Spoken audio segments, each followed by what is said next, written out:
Olá, boa noite. Está começando mais uma edição do Jornal da Difusora. Vamos aos destaques de hoje.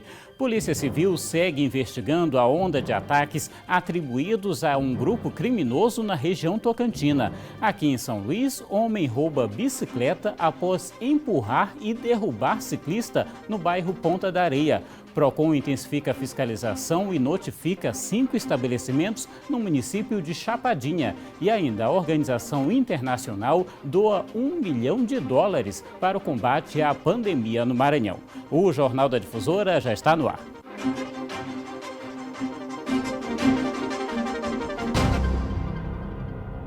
E 4 pessoas foram presas em Imperatriz suspeitas de envolvimento em ataques a ônibus e a uma escola da rede estadual. Hoje à tarde, a cúpula da Secretaria de Segurança Pública esteve reunida na região.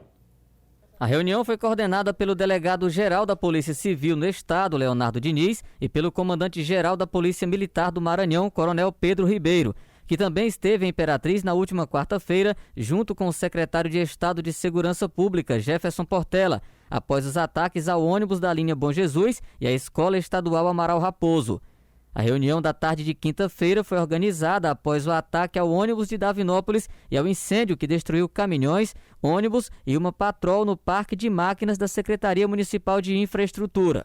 As forças de segurança estão baseadas aqui em Imperatriz para trabalharmos face a esses acontecimentos, esse sinistro acontecido em ônibus, né, e na escola. Tá? O senhor governador do estado determinou a apuração imediata e combate imediato a essas facções criminosas que estão praticando esses atos. Tudo já foi detalhado aqui dentro da operacionalidade. Toda a Polícia Militar, todo o efetivo da Polícia Militar está empregado a partir do comandante-geral que está aqui em Imperatriz, tá? Para dar uma ação de presença real da Polícia Militar, que é a Polícia Ostensiva, a Polícia de Rua. Nós vamos ser apoiados também pelo Corpo de Bombeiro Militar, com todo o seu efetivo disponível, o Centro Tático Aéreo, tá? A inteligência macro do sistema de segurança e a nossa Polícia Judiciária, a Polícia de Investigação, que está trabalhando nesse caso. Com o levantamento de informações sobre o caso de Davinópolis, sobre o incêndio no ônibus no bairro Bom Jesus e sobre o ataque à escola estadual aqui em Imperatriz, a polícia chegou a 4 suspeitos. 3 deles foram presos ainda na quarta-feira. Estão sendo apresentados, né? Estou a caminho aqui da Delegacia Regional. Nós faríamos o interrogatório delas pessoalmente, tanto eu como o delegado André Gossain, que veio de São Luís, e a partir daí pensaremos em relação ao procedimento flagrante ou não, ou seja, da participação ou não dos mesmos ataques. No final da tarde, homens do GEOP e agentes penitenciários preparavam a transferência de presos. Pelo menos 11 foram retirados do presídio de Davinópolis.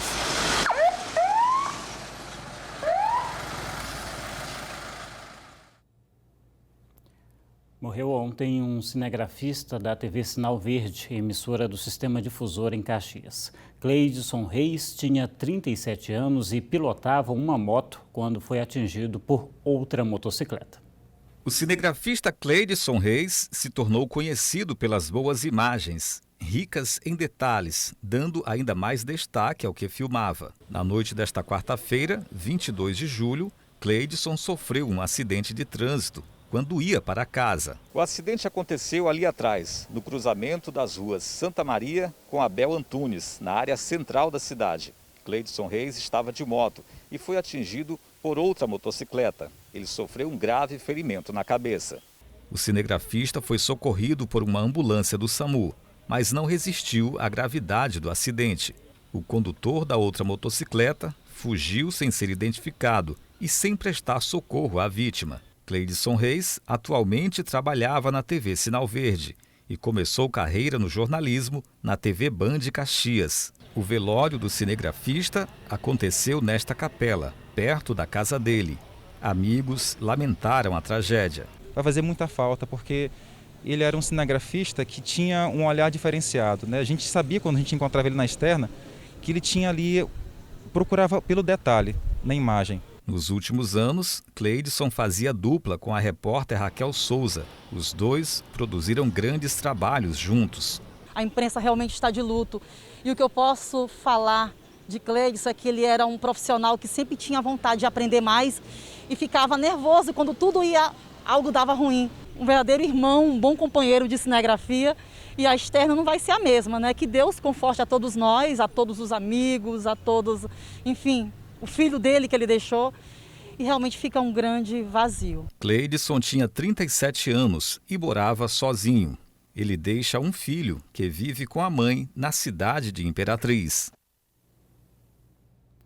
O Sistema Difusora manifesta solidariedade a toda a família e amigos e, claro, nossos sentimentos a todos os colegas da TV Sinal Verde. Olha, você que nos acompanha pelo Facebook pode deixar o seu comentário e interagir com a gente. A sua participação é muito bem-vinda. Daqui a pouco você vai ver que a organização internacional doa $1 milhão para o combate à pandemia aqui no Maranhão.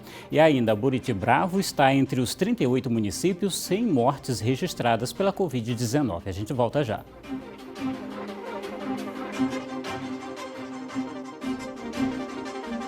De volta com o Jornal da Difusora, e o governador Flávio Dino anunciou hoje em entrevista que o Maranhão recebeu a doação de $1 milhão, ao que será destinado ao enfrentamento do coronavírus em todo o estado. A doação foi realizada por um fundo filantrópico internacional. O valor doado de $1 milhão ultrapassa a quantia de R$5 milhões. O diretor regional da fundação explica que o Instituto abriu uma exceção por conta da pandemia para apoiar o Estado. A gente entende que em momentos como esse era importante valorizar esse tipo de parceria, e o que o governador e o que o governo do Estado do Maranhão vinha fazendo, a forma como está enfrentando a pandemia, também apontando, como eu disse, não só olhando bastante para a emergência, né, uma situação muito grave, mas que foi olhada com cuidado, mas também pensando em como reconstruir o futuro, foi algo que fez com que a gente, como está fazendo em outras cidades, escolhesse o Maranhão para esse apoio. Os valores vão ser investidos em 3 áreas. Quase 50% vai ser destinado à área da saúde. O restante vai ser dividido para a economia solidária e também para a assistência social. Desses aproximadamente 5,3 milhões de reais doados pela Open Society, nós vamos ter aproximadamente R$1,5 milhão, R$1.558.000 traduzidos em compra de medicamentos. Teremos a segunda ação no terreno da saúde, aquisição de equipamentos. São aproximadamente 4.000 itens para equipar UTIs que nós vamos comprar com esse recurso. As 30.000 cestas básicas serão montadas com produtos maranhenses, comprados, por exemplo, de famílias quilombolas do interior. A rede estadual ainda atende mais de 500 pessoas que estão internadas em tratamento para a Covid-19. Mesmo com os números em queda, os equipamentos que serão comprados vão continuar reforçando o sistema de saúde. O governador também informou que participou de uma reunião com o embaixador dos Estados Unidos para tratar da instalação de um hospital de campanha em Bacabal. Eu atendi a um gentil convite do senhor embaixador dos Estados Unidos no Brasil para uma reunião, fizemos essa reunião e ele oficializou a doação de um hospital de campanha que será instalado na cidade de Bacabal. Então, nós continuamos com esses esforços de ampliação da nossa capacidade de atendimento, voltada inicialmente para o coronavírus. E apesar da doença continuar avançando em algumas regiões do estado, tem cidades maranhenses que seguem sem registros de mortes pela Covid-19. Mesmo assim, algumas medidas de prevenção devem continuar sendo mantidas. Os dados fazem parte do boletim divulgado pela Secretaria de Estado da Saúde sobre o avanço da Covid-19 no estado. 38 dos 217 municípios maranhenses não registraram nenhuma morte pela doença desde o início da pandemia. Buriti Bravo, a 483 quilômetros de São Luís, é um deles. O prefeito da cidade diz que uma série de medidas adotadas tiveram um papel importante para isso, mas que ainda vê com preocupação alguns índices. Nossa população tem entendido Mas com essa flexibilização, a gente tem visto muitas pessoas estarem descumprindo algumas das recomendações que são impostas pela própria OMS. E a gente tem feito campanhas semanais, inclusive na rádio comunitária da cidade, no sentido de estar aguçando para o sentimento das pessoas, que é preocupante. É preocupante o alastramento que está tendo no Estado e, consequentemente, hoje mais nas cidades do interior. Em todo o estado, já foram mais de 12 mil mortes por Covid-19 e mais de 109 mil casos confirmados. A cidade com maiores índices continua sendo a capital, São Luís. Em quase 90% dos casos, a vítima apresentava algum tipo de comorbidade. A maioria das pessoas que perderam a vida para a doença eram homens. A taxa de letalidade do vírus no estado é de pouco mais de 2,5%. Essa infectologista lembra que a pandemia ainda não foi vencida e algumas medidas de prevenção devem permanecer. Especialmente em locais fechados, né, esse risco é maior. E os principais cenários de transmissão dessa doença são a própria casa do doente, as escolas, eventos culturais ou esportivos em locais fechados, como cinema, o transporte público. Então, é muito importante que as pessoas estejam sempre de máscaras em locais que pode haver aproximação a menos de 1 metro de outra pessoa que pode estar com Covid e não saber. É isso, mas tem muita gente achando que o problema já passou. Não é bem assim. Mais de 111 mil pessoas já foram diagnosticadas com a Covid-19 até agora em todo o Maranhão, isso de acordo com um boletim divulgado agora há pouco pela Secretaria de Estado da Saúde. 600 pessoas estão internadas em hospitais entre as redes pública e privada e 11.197 seguem tratamento em casa. O número de recuperados já chega a quase 97 mil e o número de mortes chega a 2.840, infelizmente. O número de suspeitos caiu para 5.480 e mais de 128 mil novos exames já foram descartados aqui no estado. E no boletim divulgado agora há pouco, a cidade de Imperatriz não registrou nenhum caso de Covid-19 nas últimas 24 horas. Já aqui a capital apresentou 114 novos casos confirmados, né? Então, por conta disso, aquelas velhas regras continuam valendo. Se você puder, permaneça em casa. Você que nos acompanha ao vivo pelo Facebook, deixe o seu comentário. Você pode interagir com a gente. Faça como a Maria do Nascimento e também a Lorenilson Amorim, que estão acompanhando o nosso programa. Obrigado, viu? O Jornal da Difusora vai para mais um rápido intervalo. Daqui a pouco você vai ver que o PROCON intensificou a fiscalização e notificou 5 estabelecimentos no município de Chapadinha.